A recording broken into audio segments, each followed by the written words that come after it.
Welcome back to the show. Oh my goodness, I wish this program was in place when I was going through school because I had what many people would term that I don't have math brain, right? I just don't have it.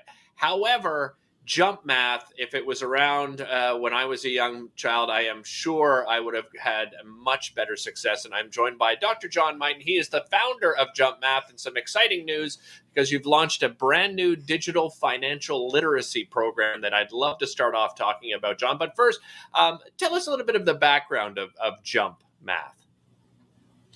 Well, I struggled in math when I was young.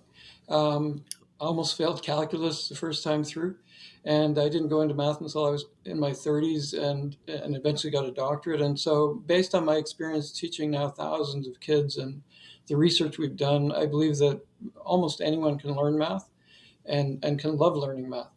It's not the hardest subject as people think. It's actually potentially, if it's well taught, the easiest subject for kids.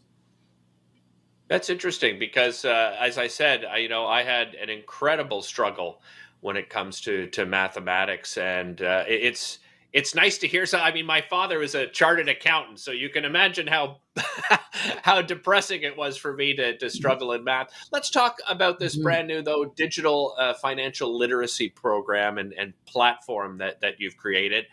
First of all, why did you decide to create this platform? Well, math in general is a much more important subject than people think. It's the strongest predictor of success at school for young kids. It's predicts your financial health, your physical health, and financial literacy is a critical part of that. You know, we had a financial crisis in 2008, partly because people didn't understand what would happen if their interest rates went up slightly. People are having a lot of trouble with credit now, with debt. And so we received funding from the Ontario Ministry of Education to create a financial literacy support platform for teachers so they can teach the subject.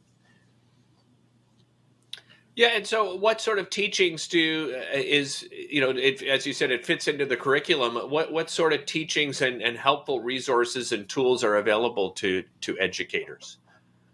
Well, financial literacy is now part of the new curriculum. And, I think a lot of teachers aren't, um, are looking for ways they can learn more about financial literacy and deliver the curriculum.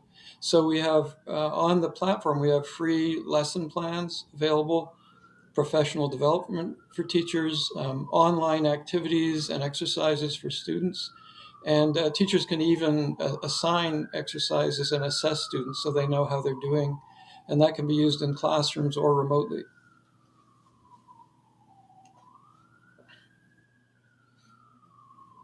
And John, they also say that math education is the pathway to social justice. This is something I know that you believe in. Maybe you can just uh, explain why that is exactly. So I make this argument in a book I wrote called All Things Being Equal. Most people think of math as a subject that distinguishes people. It's hard for a lot of people. But ironically, new research on how mathematicians do math shows that it's actually the most accessible subject to people, to any brain, because the math can be reduced to very simple concepts and that anyone can understand.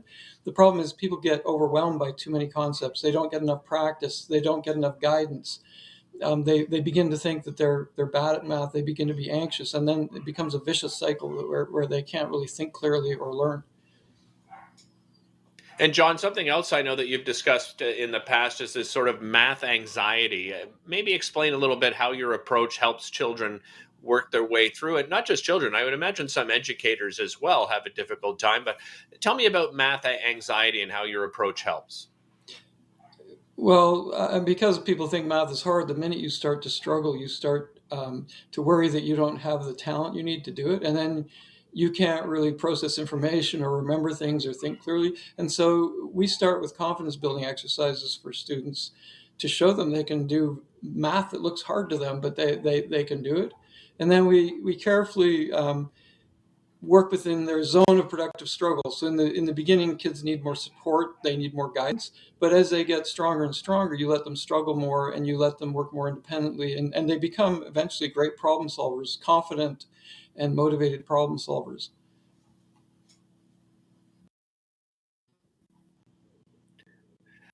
John, thanks so much for your time. Really appreciate you spending time. I encourage everybody to have a look at the website. It is www.jumpmath.org to find out more information.